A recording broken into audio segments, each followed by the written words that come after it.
오늘 말씀은 이사야 43장 1절부터 7절 말씀입니다. 이사야 43장 1절부터 7절입니다. 제 성경으로 구약 성경 1019페이지에 있습니다.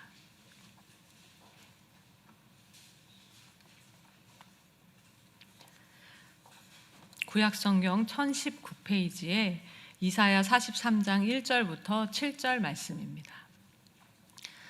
다 찾으셨으면 제가 한 절, 여러분들이 한 절 이렇게 교독하시겠습니다. 야곱아, 너를 창조하신 여호와께서 지금 말씀하시느니라. 이스라엘아, 너를 지으신 이가 말씀하시느니라. 너는 두려워하지 말라. 내가 너를 구속하였고 내가 너를 지명하여 불렀나니 너는 내 것이라.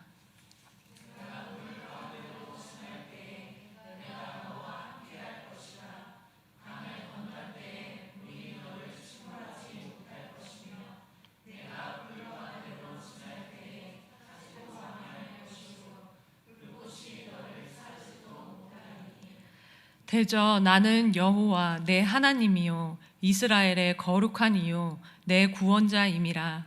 내가 애굽을 너의 속량물로 구스와 스바를 너를 대신하여 주었노라.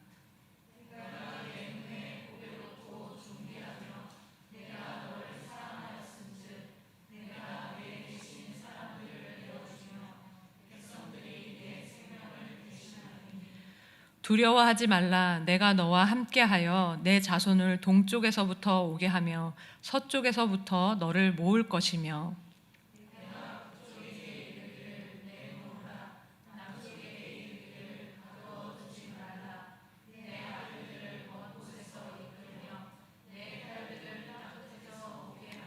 함께 읽겠습니다. 내 이름으로 불려지는 모든 자 곧 내가 내 영광을 위하여 창조한 자를 오게 하라. 그를 내가 지었고 그를 내가 만들었느니라. 아멘. 오늘 말씀은 이스라엘 백성이 바벨론 포로 생활 가운데 있었을 때에 임한 하나님의 그 메시지입니다. 그래서 바벨론에서의 이 이스라엘 백성은 민족적으로, 종교적으로 그 정체성의 위기 가운데 있었습니다. 그래서 이들은 하나님이 자신을 버렸다고 느끼기도 했습니다.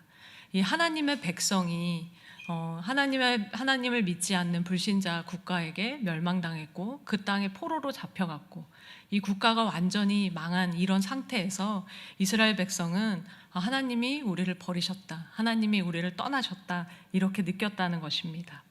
그래서 이들은 그 정체성의 위기를 느꼈다는 것입니다. 그래서 이때 포로된 백성들에게 이 하나님의 소유로서의 정체성을 회복할 수 있는 그런 말씀을 주시는 것입니다. 그래서 이 죄로 인한 징계이든 또는 신앙의 성숙을 위한 연단이든지 그 삶의 고난이 지속될 때 이렇게 이스라엘 백성과 같이 하나님께서 나를 버리셨다고 느낄 수 있습니다. 그래서 낙심해서 신앙의 열심을 잃어버리거나 심지어 신앙을 포기하게 되기까지도 합니다. 그래서 이때 우리는 이 하나님의 말씀은 무엇라 말씀하시는지 주목해서 봐야 합니다. 그래서 오늘 말씀 이 1절을 보시면 1절의 원문, 이 히브리어 원문은 아타라는 접속사로 시작됩니다. 그 뜻은 그러나 이제 이렇게 해석할 수 있습니다. 그래서 이 오늘 함께 읽은 43장, 이 전장의 마지막 구절과 그리고 이 43장의 첫 구절 사이에 이 전환 관계를 이어주는 이 접속사로 사용되었습니다. 그래서 그러나 이제 이런 접속사가 쓰인 것은 앞장과 대조적으로 이 대조적인 내용이 전개될 것임을 우리로 알게 해줍니다. 그래서 오늘 말씀의 이 앞장인 42장, 이사야 42장은 야곱과 이스라엘이 하나님의 길로 행하려 하지 않았다는 것과 그리고 하나님께서 그들의 불순종을 징계하셨을 때 그들이 완악하여서 그것에 유의하지 않았다는 그런 말씀들이 기록되어 있습니다. 그래서 어떤 이들은 이 하나님께서 완전히 그들을 버리고 이제 멸하시는 일만 남았다 이렇게 생각했을지도 모릅니다. 그러나 43장 말씀은 이렇게 시작합니다. 야곱아, 이스라엘아, 너는 두려워 말라. 우리가 함께 읽었던 대로 이 1절 말씀에 너는 두려워 말라. 내가 너를 구속하였나니 너는 내 것이라 이렇게 말씀합니다. 그래서 이 하나님께 책망을 받는 중에 이 위로의 말씀을 또한 전해주시는 것입니다. 그래서 우리 1절 말씀 다시 한번 함께 읽어보겠습니다. 시작. 야곱아, 너를 창조하신 여호와께서 지금 말씀하시느니라. 이스라엘아, 너를 지으신 이가 말씀하시느니라. 너는 두려워하지 말라. 내가 너를 구속하였고 내가 너를 지명하여 불렀나니 너는 내 것이라. 그래서 1절에 보시면 너를 창조하신 여호와께서, 그래서 하나님 여호와 하나님께서 이 야곱을 창조하셨다 이렇게 말씀하시고, 그리고 이스라엘아, 너를 지으신 이가 말씀하시느니라. 그래서 이스라엘을 지으셨다 이렇게 말합니다. 그래서 여기서 창조했다는 것은 어떤 물체에 대한 그 창시를 강조하는 그런 히브리어 단어입니다. 이것은 없는 것에서 있는 것을 창조하셨을 때, 무에서 유를 창조하셨을 때, 천지를 창조하셨을 때, 그럴 때 그때 많이 쓰여진 그 단어입니다. 그래서 특별히 이 단어는 이 하나님의 주권을 나타내는, 하나님의 주인 되심을 나타낼 때 쓰이는 그 단어라고 할 수 있습니다. 그래서 너를 창조하신 여호와께서, 하나님께서 이 야곱을 창조하셨다 말씀하십니다. 그리고 너를 지으신 이가 하실 때 여기서 너를 지었다, 이 단어는 만들다라는 단어예요. 만들다라는 그런 뜻입니다. 이 히브리어 단어는 어떤 형태를 만드는 것, 형태를 만들 때 이 쓰이는 단어라고 합니다. 그래서 이스라엘아, 너를 지으신 이가 말씀하시느니라. 그래서 이스라엘 국가를 형성하신, 국가가 없었던 국가에서 하나님께서 그들을 불러내어서 한 국가를 형성하신 그것에 대해서 말씀하시고 있는 것입니다. 그래서 내가 너의 존재를 창조하고 너의 형태를 만들었다 이렇게 말씀하시는 것입니다. 그리고 너는 두려워하지 말라. 내가 너를 구속하였고 너를 지명하여 불렀나니 너는 내 것이라. 여기서 내가 너를 구속하였다 이렇게 말씀하시는데, 구속하였다는 것은 대속했다는 뜻입니다. 대속했다는 것은 이 값을 주고 사셨다 이런 뜻이죠. 그래서 하나님께서 내가 너를 구속하였다, 대속하였다, 값을 주고 내가 샀다 이렇게 말씀하는 것입니다. 그리고 내가 너를 지명하여 불렀다 이렇게 또 말씀하세요. 불렀다. 그래서 여기서 부르다는 것은 또 이 이름 지어진 그 사물에 대한 주권, 이 주인이 자기의 소유의 이름을 지어주는 것처럼 그런 뜻으로 또 사용되는 그런 단어입니다. 그래서 내가 너의 이름을 불렀다, 내가 너를 지명하여 불렀다는 것을 이 다른 성경, 우리말 성경에 보시면 내가 내 이름을 불렀으니 너는 내 것이다 이렇게 번역되어 있습니다. 그래서 1절에 너를 창조하신 여호와, 그리고 너를 지으시니, 그리고 너를 구속하였고 너를 지명하여 불렀다, 이런 말은 모두 이스라엘에 대한 이 하나님의 주권을 강조하기 위해 쓰여진 말입니다. 이 내가 너의 주인이 된다, 너는 나의 소유다, 그래서 결국 마지막에 있는 너는 내 것이다, 이것을 강하게 말씀하시기 위해서 앞절에 여러 번 말씀하신 것입니다. 그래서 이스라엘은 나의 것이다, 이스라엘아 너는 나의 소유다 이렇게 말씀하시는 것입니다. 그래서 이처럼 이 비슷한 말들을 여러 번 반복해서 사용하신 이유는 이 말씀을 너는 내 것이라는 것을 강조하기 위함인데, 그 이유는 첫 번째는 이 하나님만이 선택받은 이 이스라엘의 존재의 근원임을 알도록, 너가 어디서부터 출발했는지, 너의 국가가 어디서부터 시작됐는지 이 존재의 근원을 알도록 하기 위해서 하나님께서 이것을 말씀하신 것이고, 그리고 이스라엘이 하나님께 속했으므로 하나님 외에 다른 어떤 존재도 두려워하지 않도록 하기 위해서, 너는 내 것이다 라는 이 말씀이 나에게 속한 자, 너는 나에게 속했기 때문에 다른 어떤 것도 두려워하지 않아도 된다, 이것을 말하기 위해서 계속 이 하나님의 주권을 강조하는 말, 그리고 너는 나의 소유라는 것을 강조하는 말씀을 여러 번 사용했다는 것입니다. 그래서 앞서 이스라엘 백성들은 바벨론 포로 생활 동안 이 정체성의 위기를 겪으면서 하나님께서 우리를 버리셨다고 느끼기까지도 했다고 말씀드렸습니다. 그래서 이런 백성들에게 하나님께서는 내가 너희를 버리지 않았다, 너희는 여전히 나의 소유이다 라고 이렇게 여러 말씀으로 나의 소유된 나의 백성아, 너는 두려워하지 말아라, 이렇게 위로하고 있는 것입니다.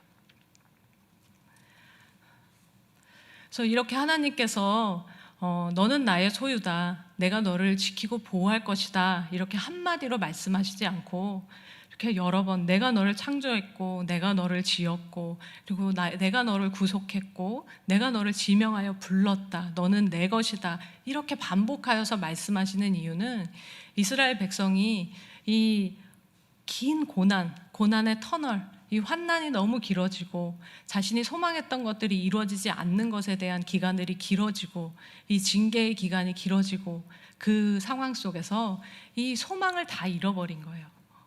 그래서 하나님이 우리를 지켜주시지 않고 우리를 떠났는데 우리는 이제 붙잡을 것이 있는가, 이 소망을 다 잃어버린 거예요. 그래서 하나님께서 이 징계에 대한 말씀을 전하시면서 중간중간 이 위로의 말씀, 내가 너희를 회복할 것이다, 내가 너희를 끝까지 버리지 않을 것이다, 이사야서 보시면 중간중간 위로의 말씀을 계속 전하세요. 그래서 이 낙심된 마음에 하나님께서 이 위로의 마음을 계속 전하고 있는 것입니다. 그것은 너희가 끝난 것이 아니다, 소망을 잃지 말아라, 소망을 잃지 말아라, 내가 여전히 너희와 함께한다, 너희는 나의 소유다, 이것을 계속 말씀하시는 것입니다.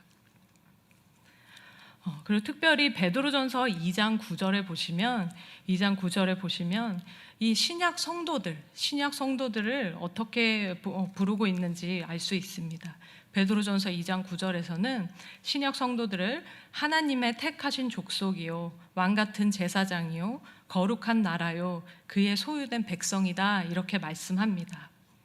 그래서 구약 시대에는 이스라엘 백성만이 택하신 족속이었지만 예수 그리스도의 이 구속의 피로 인해서 혈통이나 민족의 차별 없이 그리스도 안에서 그와 연합한 자들은 그리스도의 피로 맺은 영적 이스라엘입니다. 그리고 그리스도의 보혈로 대속의 값이 치러진 이 하나님의 소유, 하나님의 자녀된 언약 백성이라는 것입니다. 그래서 이 이스라엘 백성에게 주신 이 말씀이 신약 성도, 신약 시대를 사는 우리에게도 동일한 말씀으로 우리가 받을 수 있다는 것입니다. 우리 또한 하나님께서 택하신 족속이고 또 왕같은 제사장들이고 거룩한 나라고, 그리고 무엇보다 우리는 하나님의 소유된 백성이다, 이렇게 말씀하십니다. 그래서 우리는 하나님께서 창조하시고 만드신 하나님의 백성이고 예수님의 보혈의 피로 이 대속의 값이 치러진 하나님의 소유입니다. 그래서 오늘 우리에게도 이 하나님께서는 동일하게 말씀하십니다. 너는 내 것이라. 그래서 우리는 주님의 것입니다. 그래서 우리는 어떤 우리 상황에 있든지 환경 가운데 있든지 이것을 결코 잊어버리면 안 될 것입니다. 내가 하나님의 것이라는 것, 이것을 우리는 항상 기억해야 합니다. 그래서 2절 함께 읽어보겠습니다. 2절 시작. 내가 물 가운데로 지날 때에 내가 너와 함께 할 것이라. 강을 건널 때에 물이 너를 침몰하지 못할 것이며 내가 불 가운데로 지날 때에 타지도 아니할 것이요 불꽃이 너를 사르지도 못하리니.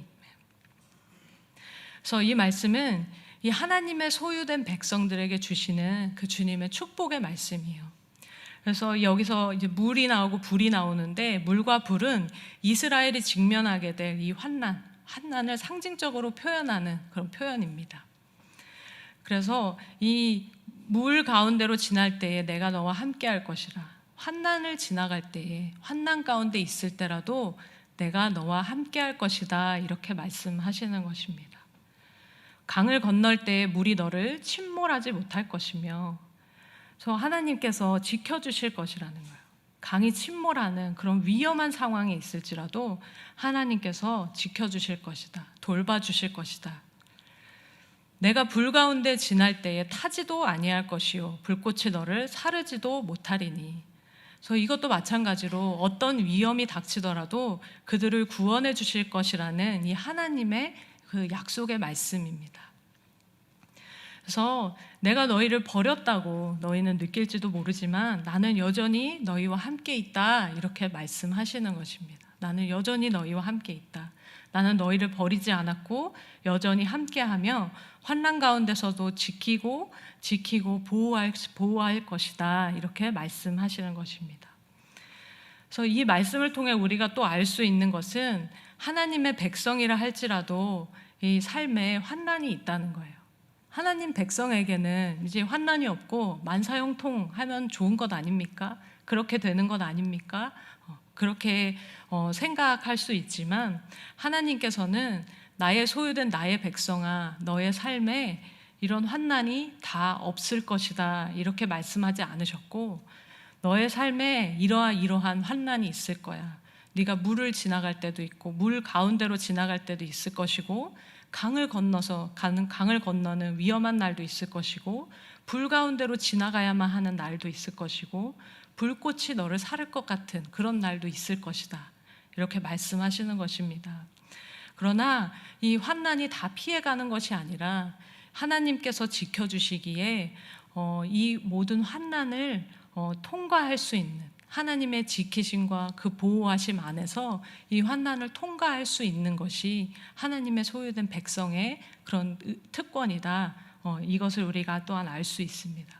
그래서 삶에서 어려움과 환난 가운데 우리가 있을지라도 이 하나님께서 나와 함께 하시기 때문에 내가 이 모든 것을 또 견뎌내고 이겨낼 수 있을 것이다, 우리는 또 이런 믿음을 가져야 합니다. 그래서 이 어떤 한 가지 주석에서 이 부분을 이렇게 또 설명했습니다. 그래서 하나님의 선택은 그분의 끊임없는 동행을 보장하는 것이지 결코 만사 형통을 보장하는 것이 아니라고 본문은 가르친다. 하나님의 택함을 받은 백성들도 때로는 인생의 물 가운데로 건너가야 하며 불 속을 걸어가야 한다. 다만 한 가지 보장된 것은 그들이 이러한 곳을 지날 때 하나님이 그들과 함께 하신다는 점이다. 그러므로 임마누엘의 복을 누리는 그들은 해를 두려워할 필요가 없다. 그래서 주님의 것, 우리가 주님의 것이라고 말씀하고 계시잖아요. 그래서 주님의 것인 우리에게는 이 임마누엘의 복이 임해 있다는 것을 우리는 항상 기억해야 하고, 이것을 믿음으로 우리가 또 지켜내야 합니다. 우리 3절과 4절 함께 읽어보겠습니다. 3절과 4절입니다. 시작. 대저 나는 여호와 내 하나님이요 이스라엘의 거룩한 이요 내 구원자임이라. 내가 애굽을 너의 속량물로 구스와 스바를 너를 대신하여 주었노라. 내가 내 눈에 보배롭고 존귀하며 내가 너를 사랑하였은즉 내가 내 대신 사람들을 내어주며 백성들이 내 생명을 대신하리니. 그래서 하나님께서 이처럼 함께 하시며 지키시고 보호하시는 이유는 위에서 말씀하신 대로 이스라엘이 하나님의 것이기 때문이에요. 하나님의 소유이기 때문에 하나님께서 당신의 소유를 지키시고 보호하신다는 것입니다. 그리고 3절에서는 또 이렇게 말씀하세요. 대저 나는 여호와 내 하나님이요 이스라엘의 거룩한 이요 내 구원자임이라, 이렇게 말씀하세요. 그래서 내가 너와 함께하며 너를 지키고 보호하는 이유는 내가 너의 하나님이 되기 때문이다. 그리고 내가 너희의 거룩한 자이기 때문이다. 그리고 내가 너의 구원자이기 때문이다. 그래서 이렇게 말씀하시는 것이 하나님과 이 이스라엘의 관계에 대해서, 친밀한 관계에 대해서 말씀하세요. 너희가 나의 소유이다, 여기서 끝난 것이 아니라 나도 너희의 하나님이다. 너희의 하나님이다. 너희의 구원자다. 이렇게 말씀하시는 것입니다. 그래서 이처럼 이 하나님과 이스라엘의 관계가 굉장히 밀접하다는 것을 말씀하시고 있는 거예요. 이 하나님, 우리가 하나님을 바라볼 때에 그냥 어떤 멀리 계신 신, 그냥 이웃집 아저씨 이렇게 보는 것이 아니라 정말 나의 하나님, 나의 구원자, 또 우리의 거룩하신 분, 이렇게 우리가 하나님을 또 이렇게 받아들일 수 있다는 것입니다. 그래서 우리가 나의 하나님, 나의 구원자 되신 주님 이렇게 부를 때 하나님께서 함께 하시며 우리를 지키시고 또한 보호하시는 것입니다. 그리고 4절에 보시면 내가 내 눈에 보배롭고 존귀하며 내가 너를 사랑하였은즉 이렇게 말씀하세요. 그래서 이스라엘 백성은 이 시대적 배경이 아까도 말씀드렸듯이 바벨론 포로 생활을 할 때예요. 그래서 하나님의 징계 가운데 있을 때입니다. 근데 하나님의 징계를 받는 백성들이라 할지라도 하나님께서 끝까지 포기하시지 않는 이 하나님의 마음을 이들에게 표현을 하시는 거예요. 어떻게 표현하시냐면 너는 내 눈에 보배롭고 존귀하며 내가 너를 사랑한다. 저 앞서도 말씀드렸듯이 우리 삶에 어떤 죄의 기준들이 계속 비춰지고 할 때 나의 연약함들이 자꾸 드러나고 실패가 반복될 때 나 자신을 바라보면서 이렇게 자존감이 낮아지고 나는 쓸모없는 인간이고 하나님은 이런 나와 함께 하시지 않을 거야, 이런 온갖 생각들이 많이 들 때, 또는 이 인내의 시간들이 길어질 때 있잖아요. 이렇게 하나님께서 신앙의 성숙을 위해서 우리를 연단해 가실 때 그때 주님께서 이렇게 허락하신 기간들이 있는데 그 기간이 나의 생각보다 굉장히 길어진다고 느껴질 때가 있어요. 그럴 때 이렇게 앞이 보이지 않고 막막하고 이렇게 하나님은 내 기도를 듣지 않으시고 떠나셨나 보다 이렇게 느껴질 때가 있거든요. 근데 그럴 때라도 앞서 말씀드렸듯이 하나님께서 너희는 나의 소유고 내가 너를 떠나지 않았다 말씀하시고, 그럴 때라도 하나님은 나를 좀 싫어하실 거야, 나는 하나님한테 용서받지 못할 거야, 막 이런 생각을 하고 있을 때라도 하나님께서는 너는 내 눈에 보배롭고 존귀하며 내가 너를 사랑한다 이렇게 말씀하시는 거예요. 이스라엘 백성에게 이렇게 말씀하시는 것처럼 택한 백성이고 하나님의 소유된 백성인 우리에게도 하나님께서 동일하게 이렇게 말씀하실 것입니다.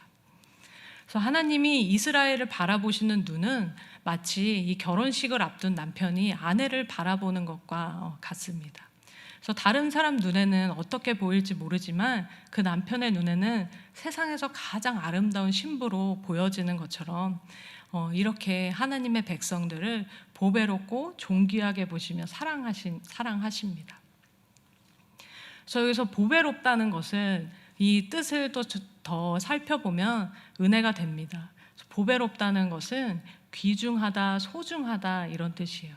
그래서 이 원어의 뜻을 이렇게 잘 살펴보면 보석처럼 귀중한 존재, 보석처럼 귀중한 존재라는 뜻입니다. 그리고 존귀하다는 것은 그 지위나 신분이 높고 귀하다 이런 뜻이에요. 지위나 신분이 높고 귀하다. 그래서 하나님께서는 이 징계 중에 있는 이스라엘이라 할지라도 이 보석처럼 귀중한 존재로 또 높고 귀한 존재로 여기시며 내가 너를 사랑한다 이렇게 말씀하신다는 거예요. 그래서 여기서 사랑했다는 것은 단순한 이 감정적인 어떤 그런 뜨거움을 말씀하시는 것이 아니라 이 하나님의 언약의 기초에, 약속의 백성이잖아요. 언약의 백성, 내가 너를 지명하여 불렀고 너희는 나의 백성이다 말씀하셨을 때 이 신실한 하나님께서 선택한 그 백성에 대해서 끝까지 포기하시지 않는 그 사랑을 의미하는 그 히브리어입니다. 그래서 이스라엘은 본래 보배롭고 존귀한 존재가 아니었지만 이 하나님의 신실하심으로 이와 같이 여기셨다는 것입니다. 신실하신 하나님의 그 사랑이 이스라엘을 보배롭고 존귀하게, 또 하나님께서 내가 너를 사랑한다 이렇게 여기셨다는 것입니다. 그리고 4절 뒷부분에도 보면 내 대신 사람들을 내어주며 이렇게 말씀하세요. 내 대신 사람들을 내어주며, 이것은 하나님의 백성을 위해 다른 민족도 기꺼이 희생하실 수 있다는 그 강한 언약적 사랑을 나타내는 표현이라고 합니다. 그래서 그들의 회복을 위해서는 대가를 지불하실 것을 말씀하시는 거예요. 너희들이 회복할 수 있다면 그 어떤 대가도 지불할 것이다. 이것을 말씀하는 것입니다. 그리고 신약 성도인 우리에게도 우리의 대속을 위해 그 자신의 독생자, 가장 사랑하시는 그 독생자 아들도 아끼지 않으시고 우리에게 내어주셨습니다. 그래서 우리도 이스라엘 백성과 같이 우리도 이제 본래 죄 많은 인간으로서 죽을 수밖에 없는 존재이지만 하나님께서 당신의 백성으로 택하셔서 보배롭고 존귀하게 여기시며 예수 그리스도를 대속물로 내어주셔서 우리를 구원해 주셨습니다. 그래서 하나님의 지극한 사랑이 우리의 이 신분 또한 변화시켜 주신 거예요. 높고 귀한 존재로. 그래서 우리가 하나님의 자녀가 됐다는 것이 얼마나 귀중한 것인지. 그냥 하나님의 자녀, 하나님의 백성, 뭐 그냥 똑같아. 이게 아니라 하나님의 자녀가 됐다는 것, 하나님의 자녀로 우리가 인정받게 됐다는 것이 얼마나 귀한 축복인지 우리가 정말 깊이 깨달아야 할 것 같습니다. 우리 5절과 6절도 함께 읽어보겠습니다. 5절과 6절입니다. 시작. 두려워하지 말라. 내가 너와 함께하여 내 자손을 동쪽에서부터 오게 하며 서쪽에서부터 너를 모을 것이며 내가 북쪽에게 이르기를 내놓으라. 남쪽에게 이르기를 가두어 두지 말라. 내 아들들을 먼 곳에서 이끌며 내 딸들을 땅 끝에서 오게 하며. 그래서 하나님께서 다시 한번 말씀하세요. 두려워하지 말라. 내가 너와 함께한다. 다시 한번 또 말씀하세요. 그리고 이어지는 말씀은 이 사방에 흩어진 이스라엘 백성의 그 귀환을 뜻합니다. 이스라엘 민족이 멸망해서 동서남북 사방으로 다 흩어졌어요. 포로로 끌려가고 막 이러면서 흩어졌는데 이 이스라엘 백성들, 흩어진 백성들을 내가 모을 것이다. 이렇게 말씀하시는 것입니다. 그래서 이런 정말 이성적인 생각으로는 이 국가가 멸망해서 동서남북 사방으로 흩어진 이스라엘 민족들이 다시 모이는 것은 거의 불가능한 일이라고 생각했을 것입니다. 그리고 당시 그 포로로 잡혀있는 어려운 상황 속에 있었던 이스라엘 백성은 더욱 그렇게 생각했을 것입니다. 그러나 하나님께서는 내가 함께함으로 내가 다 모을 것이다. 주님의 그 권능과 능력으로 온 세계를 다스리시는 그런 통치하심으로 주님께서 다 모을 것이다. 이렇게 말씀하시는 것입니다. 그리고 마지막 7절 함께 읽겠습니다. 7절입니다. 시작. 내 이름으로 불려지는 모든 자, 곧 내가 내 영광을 위하여 창조한 자를 오게 하라.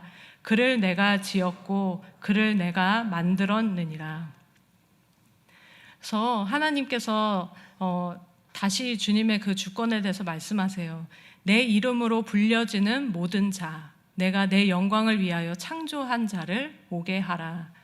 그래서 내 이름으로 불려지는 모든 자는 하나님의 백성을 뜻하는 말입니다. 그리고 내가 내 영광을 위하여 창조한 자도 마찬가지죠. 하나님의 백성을 다 뜻하는 말이에요. 그를 내가 지었고 내가 만들었느니라. 그래서 1절에서도 말씀하셨듯이 주님께서 내가 너를 지었고 만들었고 이름을 지어줬다. 이것들이 다 너는 나의 소유다. 이것을 강조하는 말씀이라고 했어요. 그래서 또 한 번 이렇게 말씀하고 있는 것입니다.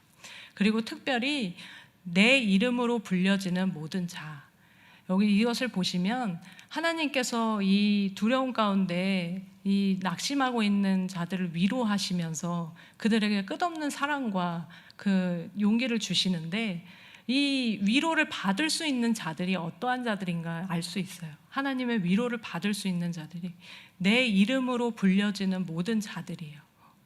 하나님의 백성으로 불려지는 자들. 그래서 이제 신약 성도들로 이렇게 말을 해보면 거짓 성도를 뜻하는 것이 아니라 정말 참된 주님의 제자, 하나님을 따르는 주님의 그런 성도들을 말한다고 할 수 있겠죠. 그런 자들, 내 이름으로 불려지는 모든 자들, 그리고 내가 내 영광을 위하여 창조한 자들, 이들에게 하나님의 이 위로의 말씀이 임할 것입니다.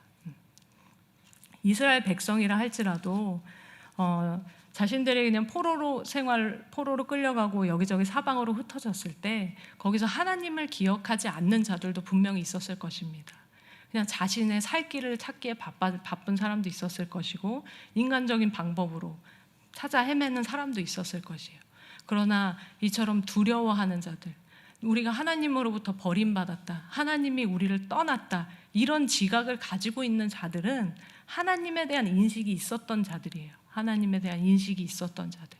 우리가 하나님으로부터 내가 버림을 받았다라는 것 때문에 낙심을 할 만한 그런 마음을 가지고 있는 자들, 이런 자들에게 하나님께서 너희는 여전히 나의 소유이고 너희는 여전히 보배롭고 존귀한 나의 내가 사랑하는 자녀다, 이렇게 말씀하시는 것입니다.